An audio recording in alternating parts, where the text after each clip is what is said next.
আছিল ৰংদৈঘাটৰ শ্মশানখনলৈ যাব নোৱাৰে আপোনালোকে পথটো ইতিমধ্যে নগৰ সমিতিৰ পৰা বনোৱাৰ ব্যৱস্থা কৰিছে কি ক'ব হয় আমি আগতেও চেষ্টা কৰি আহিছিলোঁ আমি দায়িত্ব পোৱাৰ পিছৰ পৰা শ্মশান হিচাপে আমাৰ চাৰিআলি যিখন শ্মশান আছিলে সেইখনত আমি প্ৰথম ডেভেলপমেণ্ট কৰিছিলোঁ তাৰ পিছতে আমি দ্বিতীয় বিকল্প হিচাপে এই ৰংদৈঘাট শ্মশানখন নিৰ্বাচিত কৰিছিলোঁ কিন্তু যিটো আমাৰ যিহেতু অহা নাই শ্মশানৰ নামত সেয়ে আমি টাইট গ্ৰাণ্টৰ পৰা আমি এটা চৰকাৰী পুঁজি 14 লাখ টকা নিৰ্মাণৰ বাবে পথটো নিৰ্মাণৰ বাবে দিছোঁ যিটো পথেদি শ্মশানলৈ যাব পাৰিব গতিকে তিতাবৰৰ উন্নয়নৰ স্বাৰ্থত বা মানুহৰ শেষ ঠিকনালৈ যাওঁতে তাত যাতে সকলো সুবিধা পায় আমি তাৰ প্ৰতি পৌৰসভাই যত্ন কৰিম আৰু এতিয়াও এটা কথা ওলাই আছে যে খোৱা পানীৰ যথেষ্ট আহুকাল আছে তিতাবৰখন আৰ্ছেনিকযুক্ত পানীৰ কাৰণে পানীত আৰ্ছেনিক আছে গতিকে আমাৰ যদিও 8টা খোৱা পানী স্কিম আছে খোৱা পানী স্কিমকেইটাই সম্পূৰ্ণ হোৱা নাই মানে মানুহক যিমান পৰিষ্কাৰ পানীৰ প্ৰয়োজন আছে সেইখিনি দিব পৰা নাই তাৰ উপৰি ডিপাৰ্টমেণ্টৰো অৱহেলা ইয়াৰ উপৰিও ডাঙৰ কথাটো হৈছে কি অসম মালাৰ যোগেদি যিটো ৰাস্তা বনাই আছে গোলাঘাটৰ পৰা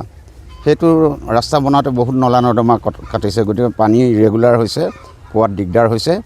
ইতিমধ্যে আমি তিতাবৰ পৌৰসভাই ডাইৰেক্টৰ অফিচত নগৰৰ কাৰণে যি গাঁৱৰ কাৰণে JJM আৰু নগৰৰ কাৰণে অমৃত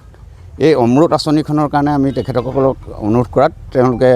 তিতাবৰখন 9 নে 10 নম্বৰতে চিলেক্ট কৰিছে গতিকে অমৃতৰ যোগেদি স্কিমৰ যোগেদি আমি সকলোকে পানী দিব পাৰিম বুলি আমি ভাবিছোঁ এনেদৰে আমি লাহে লাহে ডেভেলপমেণ্ট কৰিবলৈ গৈছোঁ যদিও 2টা বছৰ আছে যত্নৰ কুটি কৰা নাই ক'ৰবাত ভুল হৈছে আমি ৰাইজৰ ওচৰত ক্ষমা প্ৰাৰ্থী 100 মিটাৰ পথটো আমি বনাবলৈ আৰম্ভ কৰিছোঁ আজি শুভ উদ্বোধন কৰিছোঁ এই শুভ উদ্বোধনত উপস্থিত আমাৰ ডম্বৰুৰ উপসভাপতি উপপৌৰপতি ইয়াত উপস্থিত আছে আমাৰ গণ্য মান্য শিক্ষাবিদ বহুত কেইজন আমাৰ ইয়াৰ মাজত উপস্থিত আছে এইটো বহুত পুৰণি এটা সমস্যা আছিল যিটো সমস্যাৰ কাৰণে মানুহৰ গাড়ী নিউতে দিগদাৰ হয় মই ৱাৰ্ড কমিছনাৰ জিকাৰ পিছতে এইটো কথা মোৰ সপোন আছিলে যাতে এই ৰাস্তাটো কেনেকৈ উন্নত কৰি মানুহখিনিক সকাহ দিওঁ মানুহখিনিয়ে যাতে শান্তিৰে কিবা শেষ পৰ্যায়টো লৈ যাওঁতে কোনো দিগদাৰ নাপায় সেইটোকে আজি বাস্তৱত পৰিণত কৰিবলৈ গৈ আছোঁ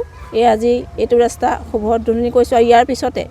শ্মশানখন যিখন আছে সেইখন শ্মশানৰ কাৰণে আমি পাৰ্যমানে চেষ্টা কৰি আছোঁ আমাৰ এটা ৱাৰ্ডেই নহয় 3-4টা ৱাৰ্ড লগ লাগি মই প্ৰথম অৱস্থাতে এখন ডাঙৰ বৃহৎ সভা ইয়াত পাতিছিলোঁ তেতিয়া গোটেই অনুষ্ঠানৰ মানুহখিনি শিক্ষাবিদসকল গোটেইসকল আহিছিলে তেতিয়াই সকলোৱে কৈছিলে আৰু আমি আগবাঢ়ি গৈছিলোঁ সেইমতে আমাৰ শ্মশানখন আহিছিলোঁ কিন্তু কি বাধাত আমাৰ শ্মশানখন আমি ইয়াত আনিব নোৱাৰিলোঁ সেইটো আমি এতিয়া ভালকৈ আপোনালোকৰ আগত অৱগত কৰিব নোৱাৰিম তথাপি আমি ইয়াৰ পিছত এইটো পাৰ্যমানে চেষ্টা কৰি আছোঁ মই ভাবিছোঁ এইটো মানে হ'ব সমাধান হ'ব